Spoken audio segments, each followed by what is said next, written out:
Greetings, citizens! You're now trapped in the NerdCage with your hosts Marq and Jay. We hope you have a smashing good time.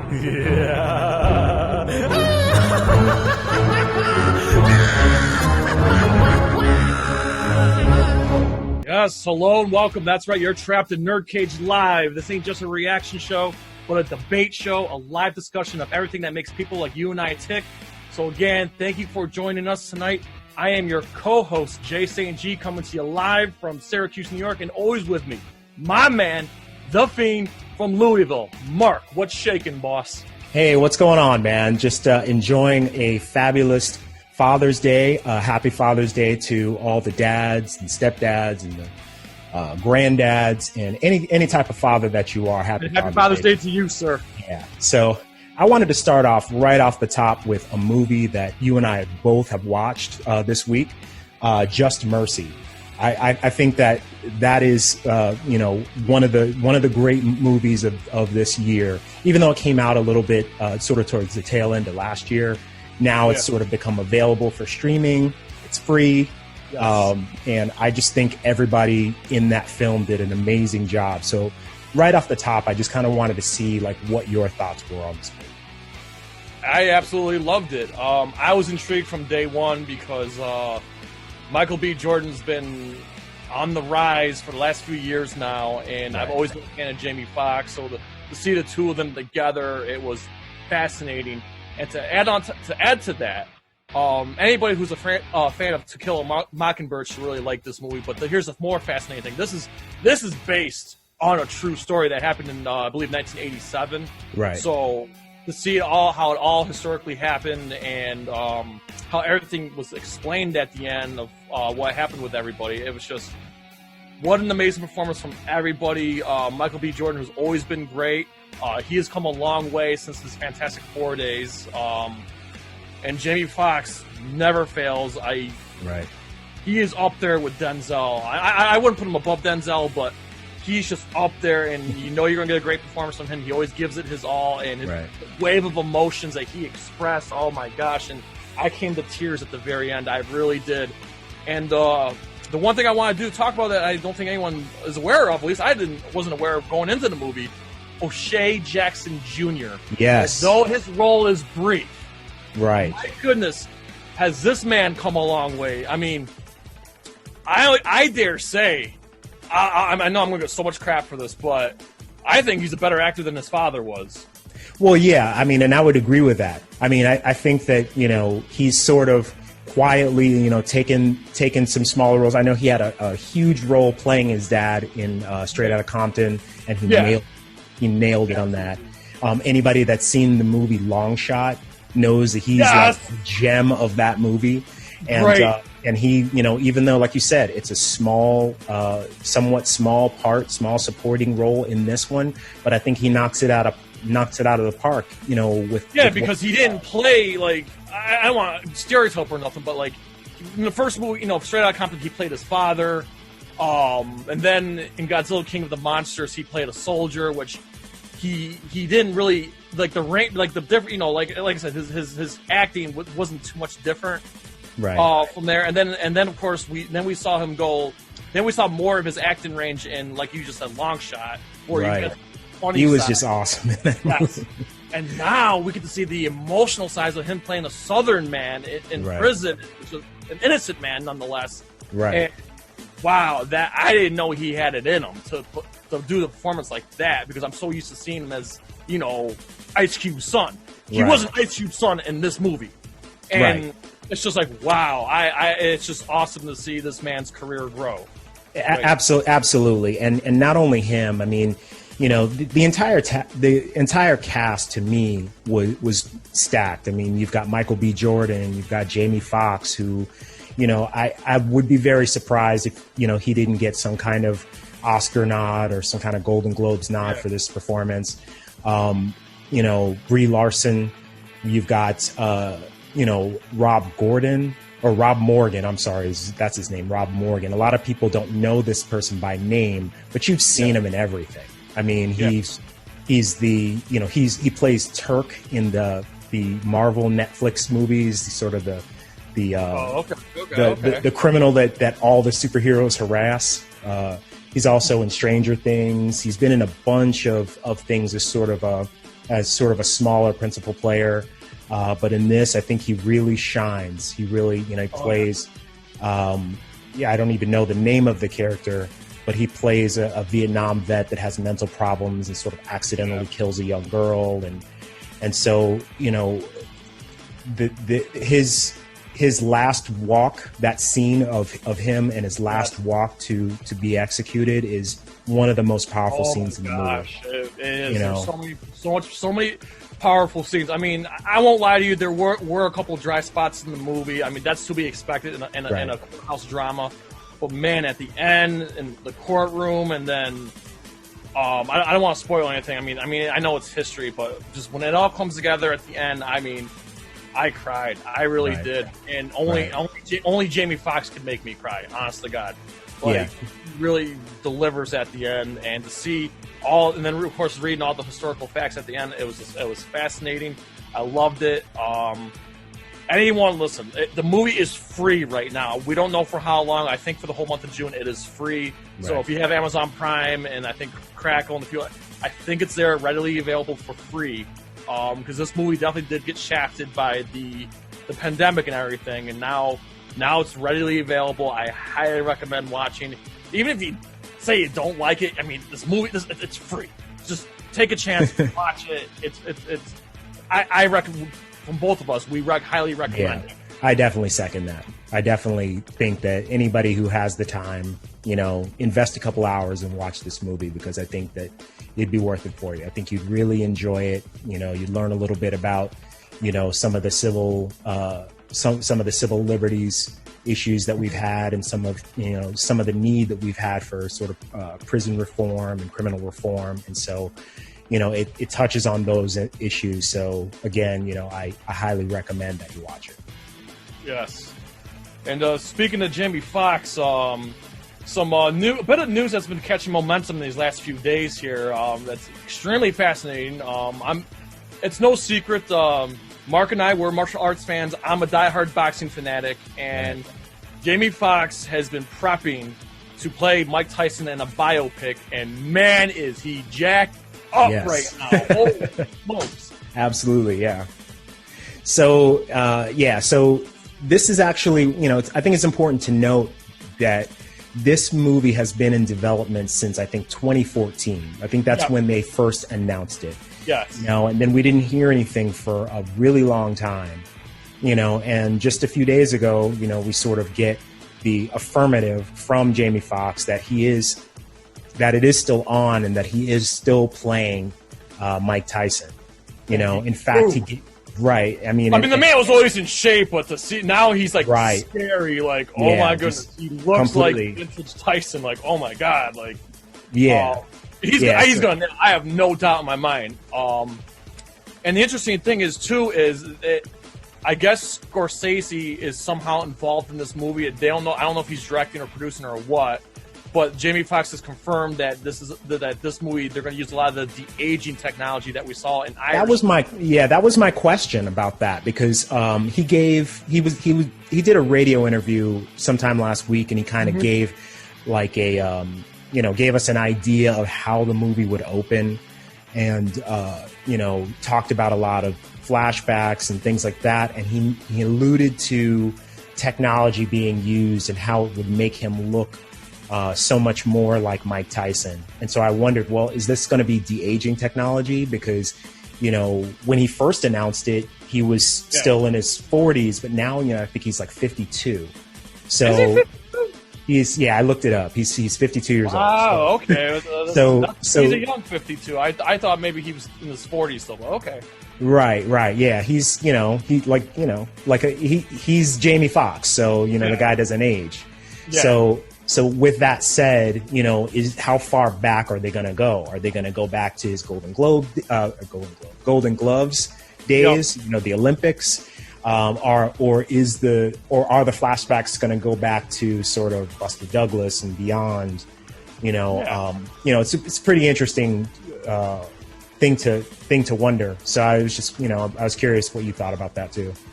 Yeah, I was thinking about that too, because I feel like when you think of the story of boxing, you think of the story of Mike Tyson, you cannot not talk about how he was the youngest heavyweight champion at age 20. I mean, you cannot not talk about that. And then, of course, you cannot talk about his breakup with Teddy Atlas. Right. Of course, you just mentioned Buster Douglas. And, of course, the one that everybody knows about, the Holyfield ear biting. Yeah, and then yeah. It's like, you cannot not make that movie without showing and talk about these things. So to do this movie justice, I think you got to make this, probably a 2.5 hour movie at least, using the all the events that we just talked about. But can't wait to see how Foxx will deliver this performance, even the good things that Tyson did and the ugly side of his career. I mean, you cannot not talk about it, and I'm wondering what they're going to show. I mean, not to go into the details of Tyson's history, but there's some dark times in his history, and Absolutely. You can't not talk about it. And I wonder how Tyson himself will feel about that. I mean, it's all already out there, and even in the Mike Tyson doc, Tyson talks about that thing. So my gut tells me that we will see the good and the ugly of Tyson, and I'm looking forward to it. Either way, I'm looking forward to it. Yeah, I'm right there with you. I think they will sort of touch on some of the bad stuff. Years ago, I want to say sometime in the 90s, Michael Jai White played Mike Tyson in an HBO movie. And they stopped just short of that point where, he had actually gone to prison. And, I don't know that you can really do a full-blown, like you said, I don't know that you can really do a full-blown Mike Tyson movie and like show how he got from point A to point B without talking about some of this stuff and and exposing it. It's not like it's a big secret, it's all public knowledge, but I think that Mike Tyson is in a much better place now than he was 20 years ago. Life around. And I was lucky enough to meet him a couple of times because I lived near the Boxing Hall of Fame parade, and I also worked at a casino that had a boxing ring. So I had a couple interactions with him, and it was actually real cool to meet him. I didn't get to have a conversation with him, but it was brief, and I won't lie to you, I was pretty starstruck. As anyone. Like I said, I am a boxing fan, and yeah, like I said, I'm happy to see the place that Mike Tyson's in now. I really am. Same here. And continuing the boxing trend and continuing Just Mercy, Michael B. Jordan. The Creed 3 rumors are still out there. I feel like I've been dying to talk about this for a while. I am a huge defender of Creed 2. I loved Creed 1. I'm a defender of Creed 2. Right. And I loved the one thing I loved about Creed 2 is we actually saw we got to see Drago. Like they made Drago a sympathetic character, and we got to see closure on Drago. I feel like we need to see closure on Clubber Lang. I don't know if that's the direction we're going to go in, but that's what I want to see. But I'm also hearing rumors that there's going to be a Creed 3 without Stallone. I'm also hearing there's going to be another Rocky movie without Michael B. Jordan. I don't know how true that is, or if there's actually going to be a Creed 3 with both Stallone and Michael B. Jordan. But yeah, I mean, and I know Michael B. Jordan has been clear that he wasn't happy doing not that he wasn't happy doing the Creed movies, but the amount of physicality and that requires for the role. Right. And you saw it because if you watched Creed 2, he was huge, and then we see him in Just Mercy, he shriveled. Right. He didn't look bad, but compared to what he looked like in Creed, there was a difference. So. And Michael B. Jordan's the same age as I am, if I recall, and I can sympathize with him. Like, to get into that boxing shape is gotta be arduous, and I can't imagine the kind of training he did. And I can sympathize for him, so I can understand why that he's probably not too eager going back to that role. But at the same time, the fans, he can't let the fans down. I think I would like to see one more movie. Thoughts? So would I. I mean, I thoroughly enjoyed the first Creed. That was, to me, it was a surprise, when I first heard that they were announcing, when they first announced Creed. It sounded like an interesting take, but it also sounded like a fan rumor, if that makes sense. Yeah. It's like something that like me and you would be like, oh, wouldn't it be cool if like Apollo's son like grew up and became like the world champion and Rocky like was training him? That's what it sounded like, And so when I saw it, I didn't expect it to be as good as it was. Then again, you have Ryan Coogler, who's one of the that was my introduction to Ryan Coogler. Yeah, my introduction to him was Fruitvale Station, which I loved. And when you get a director of his caliber behind a movie like this, of course it's gonna be brilliant. I liked Creed 2 also, not as much as Creed 1, but I really did enjoy it. And they left the door open for there to be a 3, a 4, a 5, and for this to turn into the new Rocky franchise. So I'm interested to see what they're going to do. Now, as far as that being a rumor, I read in Deadline, I think, this morning that they've officially hired somebody to write the script. So it's fingers crossed. I hope they use the script that I want. I know that there's a lot of buzz around this idea of Clubber Lang's son coming in, and I don't know if I like that idea because it's almost like an automatic. It's like that's where your mind would automatically. I understand. Like, listen, I understand where you're coming from. I know it sounds forced, but you got to understand that I feel Clubber deserves the same treatment that Drago got. We need. What the hell Clubber's been doing for the last 30 years? Because here's the thing. Stallone initially wanted Clubber Lang in Rocky 6, in Rocky Balboa. He wanted him to be like either an announcer or a color guy for the fight. Sure. And Mr. T, for whatever reason, turned it down. I would love to see where Clubber Lang is now. I would love to see if he's got a son. My fan cast would be Deontay Wilder, the Bronze Bomber. Well, yeah, I could see that. Wouldn't be my fan cast. I mean, who knows what they'll do? But I feel like we need to see what the hell Clubber's been up to the last 30 years. What he's become. Did he reform himself? Did he become a loser? Like what happened to him? We never got.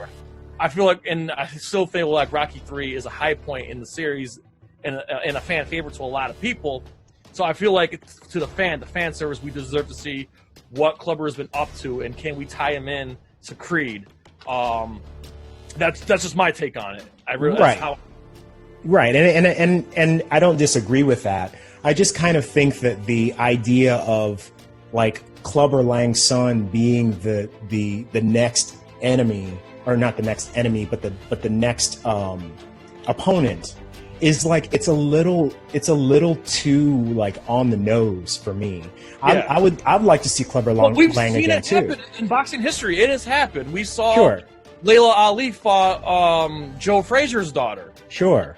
It's happened. Okay, so it's definitely not. I mean, to any of these casual people that well, you're right. That sounds a little forced, but no, it's happened. It's happened in boxing, and it could certainly, and that's one thing that drove Creed 2 was like the promoter was like, yes, let's get these two in the ring. Like that was the key part of the story, is that greedy promoter was like, let's get these two together. I mean, let's But it's the back to back thing that I think is problematic for me. So like if it wasn't Drago in the second Creed movie and it was Clubber Lang instead, I would be like, yeah, absolutely, that makes perfect sense.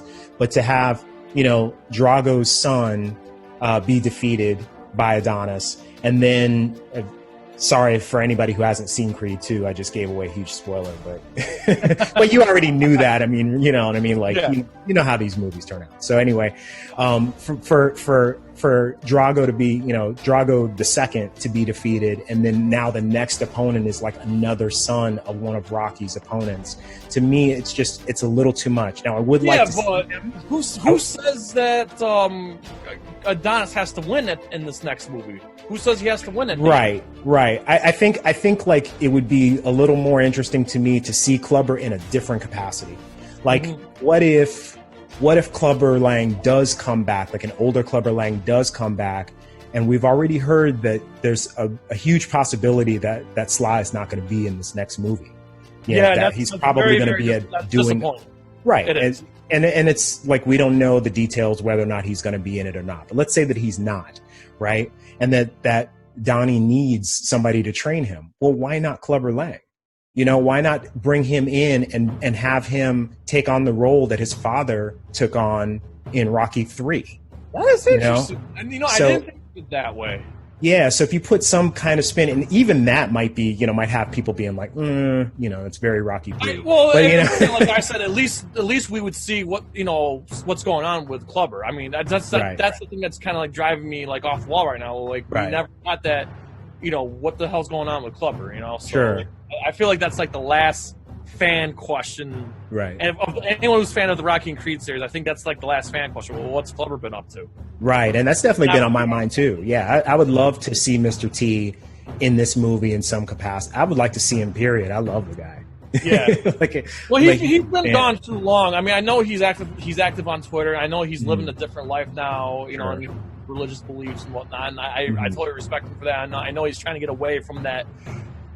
Come on, suck out the tough guy image. I know he's trying to get away from that. But I think a good bookend to his career is to reprise the role that made him famous in the first place. Yes, I can agree with that. I can, on that we definitely agree. So in whatever capacity that turns out, to be, I'm here for it. I'm here for it. So, for those of you out there that are kind of watching this or listening to this, just hit us up in the comments. Let us know what you think. And hell, maybe Creed 3 can be Oscar worthy.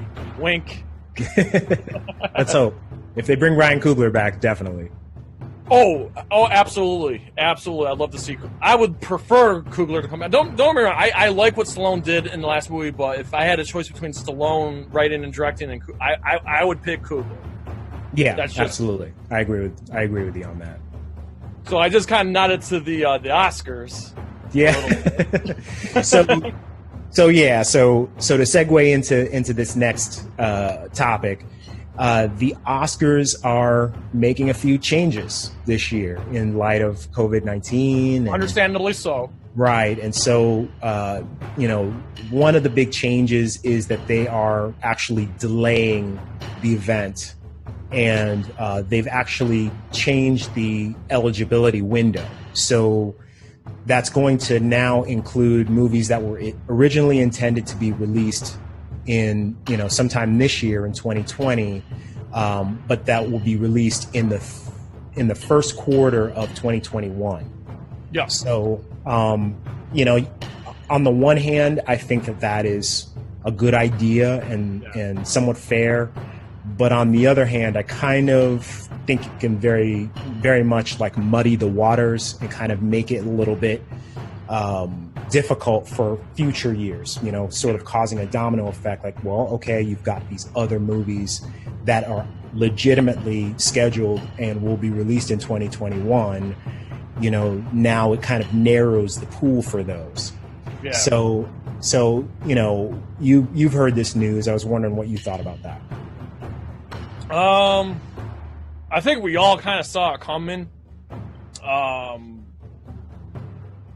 Me personally, I think that the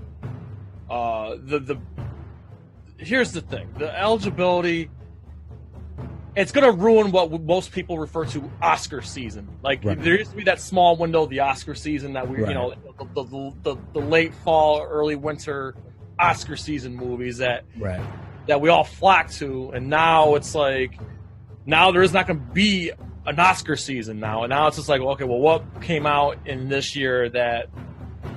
So it does throw me off a little bit, because one thing I look forward to is the Oscar season, because all these Oscar-based movies come out. I look forward to that. Like, all right, Oscar season, let's go see these Oscar nod movies or whatever, and. Yeah, now this puts kind of a damper on thing. Now I feel like it kills Oscar season. Now I go to movies regularly anyway, but now this kills the Oscar season. Right. It definitely kills that vibe, right? So, that's one thing to consider. And then another thing to consider is that now because the pool of films is going to be so much bigger, or seemingly so much bigger, it's going to make movies that came out at the beginning of 2020 much more forgettable, right? Yeah. So the very beginning of the year, before we even started doing our show, a movie came out that I absolutely love, that I absolutely think is the best movie of 2020, and that is The Gentleman. Yes. And I think that, you know, I mean, it's just an incredible movie from top to bottom. You know, I mean, you have a perfect cast, you know, Matthew McConaughey, you know, basically, you know, anybody who's anybody is in this film. It's amazing.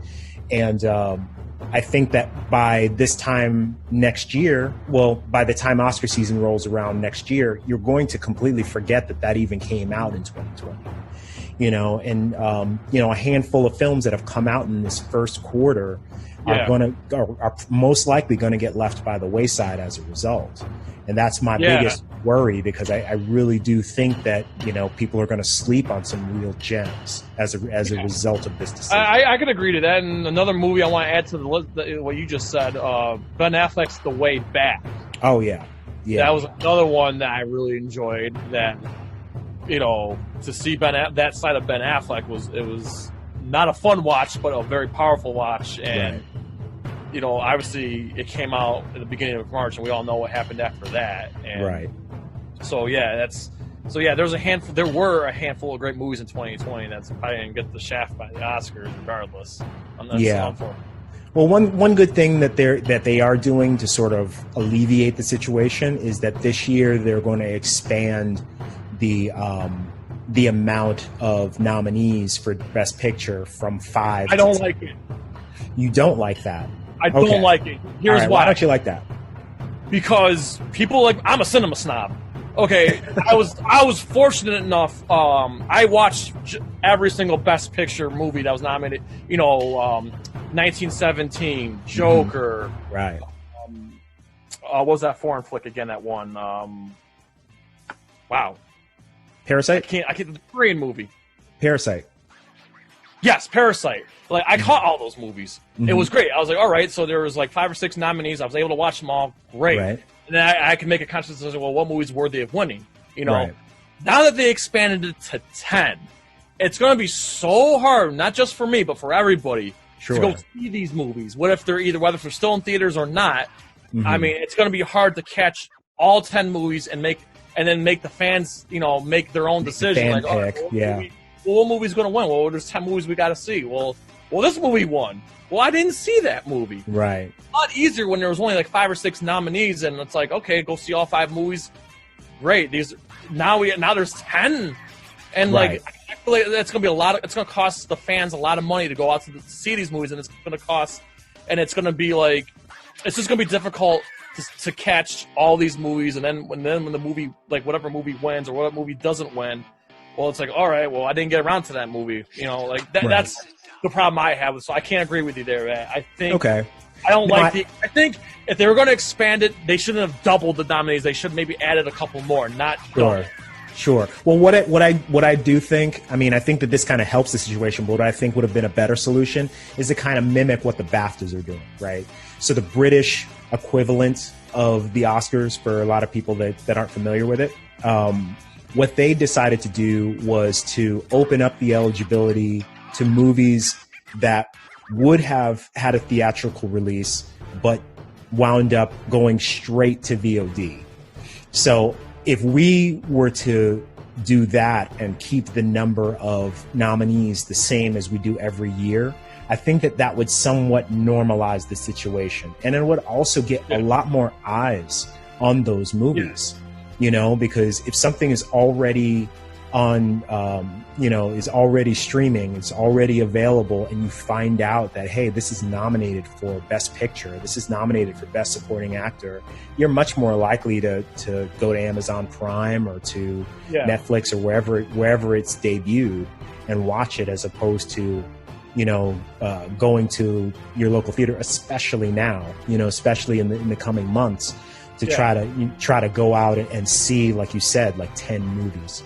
So I kind of agree with you, but at the same time, I kind of feel like just for this year, if if that's our option, it's better than just kind of keeping it status quo. And then the other problem I have is if you're going to expand the Best Picture nominee, why not expand all the other ones too? I agree with that. Yes, yeah, totally. Like, why just Best Picture? It should be, because and I think that it should be that way. There were so many great actors last year, so many great performances last year that got left on the table. They're going to get shafted because it's like, well, Best Picture is going to get 10 nominees. Well, Best Actor, there were so many great performances that maybe people didn't catch. So, like I said, I don't like this. If you're going to expand one category, why not expand all of them? You can't. I don't like it. I don't know how this is gonna. I don't know if this is gonna stick. Honest to God, we'll see. You know, it's you know, the Oscars also, you know, the Academy has a history of kind of making knee-jerk decisions without actually like thinking about the minute details. So you're probably right. They've probably gone ahead and announced what they plan on doing without meeting as a committee and saying, hey, these are the pluses and minuses of doing it this way. So, you know, I would also expect, you know, in the next few months to sort of hear that there's some kind of revision to this rule or this change. So we'll see what happens. Definitely. Yeah. And just a quick announcement: NerdCage Live is now on Spotify. Yes. So we're trying to expand as much as we can. And speaking of Spotify, DC is jumping on Spotify. So Mark, you want to say something about that one? Yeah. So, you know, big ups to Spotify, you know, for a start, for really kind of, you know, take these bigger strides to make themselves stand out as far as podcasts and audio streaming. You know, what they've done with, you know, that deal with Joe Rogan is just, you know, phenomenal. I hear they're doing a similar thing with Kim Kardashian. They're coming out with these very interesting other podcasts. There's a Scorpions podcast called Winds of Change.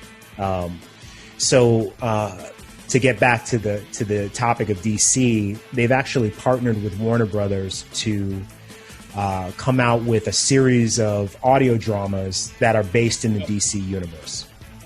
And what's notable about this, according to the DC website, this is the first time that any multimedia company has acquired the IP rights to use all the characters in the DC universe. So not just, you know, our heavy hitters like, you know, Batman, Superman, Wonder Woman, Flash, but also some of the you know, deep cuts like Booster Gold and Blue Beetle, Huntress, and, you know, Black Canary. And so it's going to be a really interesting you know, series, I think, or not series, but groups of series, audio series to sit and listen to. And I think it's going to attract not only DC fans, not only comic book fans, but, you know, people who might be interested in the CW shows, or people who might be interested in the DCEU, or even, you know, just people who aren't necessarily comic book people, but are just people who want something new to listen to in their car while they, you know, sit in traffic for an hour. So I think it's a big win for DC, big win for Spotify, big win for us fans. So I just want to find out what you thought about that, Jay. Well, it's kind of funny because now we're, like, historically speaking, when before TV was around, radio was the thing, and we had all these radio shows and whatnot, like The Shadow, and I remember, you know, I'm a media student. I remember when War of the Worlds came out on, like, radio. That was huge, and it was imaginative. So it's kind of cool that, you know, 100 years later we're going back to that style of programming. So it'll be an interesting turnout. I mean, I don't know how. I mean, I'll check it out for sure, but I don't know how it's going to stick with a modern audience. But it'll be sure interesting to see how it turns out. Right. I mean, you know, we won't know anything until we hear, you know, even the first announcement of, you know, what's going to be the first series, what's going to set the tone for this particular DC universe, right? So for all we know, it could be the first show could be, I don't know, something extremely deep cut, right? Like it could be like an Icon series, or it could be Static or something like that, or it could be something major, like maybe they're going to do the audio version of the Flashpoint Paradox and talk about the Flash going back in time to save his mom, and like it could be anything at this point, like I think that's what's exciting about it, just kind of hearing that and kind of letting your mind wander as far as the possibilities. So yeah. I'm very I would like to see Kevin Conroy come back as Batman. Right. I think golden opportunity right there for oops, sorry, my dog's pulling on my cord. My dog's sleeping right next to me, and his paw, he just stretches his paw out and knocked over my whole setup. That happens. Yeah, I would love to see Kevin Conroy come back as Batman. That would be a fantastic start. A familiar character, a familiar voice actor. Golden opportunity right there. Whether if they move forward with that, I don't know. But that would be massive as a fan to me to see something like that happen. Yeah, absolutely. I mean, Kevin Conroy to me is he is the voice of Batman. Like he's been playing him since as far back as I can remember, probably longer than any other actor has played Batman. Yeah. When I read comics, I actually saw an interesting meme the other day that said, you hear my voice. You hear my voice whenever you read a Batman comic. It's true. Like when I read a Batman comic, I hear Kevin Conroy's voice. So it would be amazing. It would be an incredible coup if you could get him to voice Batman in these shows. And if not him, I think that you get somebody like Bruce Greenwood, who in the past has done a similar type of voice and does a great job at as Bruce Wayne / Batman. For all we know, we could wind up with somebody brand new that we love 10 times more than these other guys. And it gives a lot of voice actors the opportunity. Mm-hmm. I know a particular voice actor named Matthew Farden, who did our fantastic intro, by the way. So maybe there'll be an opportunity there for someone like him to get on that platform. Yeah, he'd make a great Joker. He would make a great Joker. Oh yeah, there's a lot that man can do. So there's your shout out, Matthew. Keeping in the realm of DC, we could not end the show without talking about this. We did see a very small snippet, but it was probably the most powerful snippet I can remember, and that is the teaser of the teaser for the Justice League Zack Snyder version. Oh my God! That was pretty cool. Yeah, it was like the coolest 15 seconds. It really was. Right, and going back to that conversation that we had, about Snyder's take on Justice League, his particular edit. We see sort of scenes that were intended for that movie that tell almost a complete just that one scene that we saw takes it in a completely different direction than what we saw in the theater. And it kind of gives me a little bit more hope. In the cave, looking at the mural, and like I'm just like, wow, we didn't get that. Like I was like, oh my gosh, it was powerful. And now it's really cool. I was just reading a couple minutes ago that one of another cool tidbits we're going to get in the Snyder version here is we're going to get more backstory to the death of Robin. David Ayer and Zack Snyder both confirmed that we're going to get more background on the death of Robin. Spoiler alert: Batman vs Superman. We all saw the picture that of Bruce Wayne looking at the Robin costume. We're going to get a little bit more of that. So it's just like, oh my God, the more and more news comes out about this movie, the more excited I get. And with the DC fandom coming out, I cannot wait to see that the press conference there with I guess Zack Snyder is going to be having a huge panel for Zack Snyder's Justice League. Oh yeah, are you talking about their sort of alternative to Comic-Con? Yeah. To where that's going to be pretty interesting, I think. I was thinking about checking that out. I don't know anything about the pricing or how that's going to work, but as opposed to just completely canceling Comic-Con and having that be that, I think that this is a pretty good idea for DC to at least try to set up something so that the fans can at least experience it from home, to a certain degree, and be able to get some of this information and see some of the trailers that you would normally see at Comic-Con, as opposed to seeing them, waiting 3 or 4 months to see them somewhere else. So, I think this is going to be a good thing. Yeah, not only that, but the one thing I'm hearing people talk, I've been to a few cons, but nothing big, just some local cons. I've never been to New York City Comic-Con, which is not too far. Never been to San Diego Comic-Con. Those are like the two biggest ones. But here's the thing that everyone's talking about is the whole Hall H thing. Okay, as cool as that is, they don't get a lot of time to do their panel. They're really brief. Right. This DC panel, DC can take as much time as they want to talk about all their upcoming projects and movies and whatever. Right. So it's not going to be like Hall H where it's a bit quick in a hurry. Oh, we got to get on, before Marvel does. We got to make sure there's these time slots. Right. This is going to be golden opportunity. So none of it's going to have access. Everyone's going to have access to it, but the time spent on all the stuff that they're going to talk about is going to be a lot more than what they were given at Comic-Con all these years. Right. Not only that, but from what I understand, Hall H is extremely limited. So unless you get there super early or find a way to reserve a space in there, a lot of times you get left out. Too. I mean, yeah. I mean, I've heard the stories of people just waiting and waiting and waiting, and they're not allowed in because they've already reached capacity or whatever. Yeah. And so, people travel a long way and stuff like exactly. Exactly. So in addition to everything you just said, it's gonna sort of open up the possibility for everybody to see what's behind the curtain. So I think in a lot of ways this is a positive thing that has come out of the Comic-Con on-site cancellation, at least.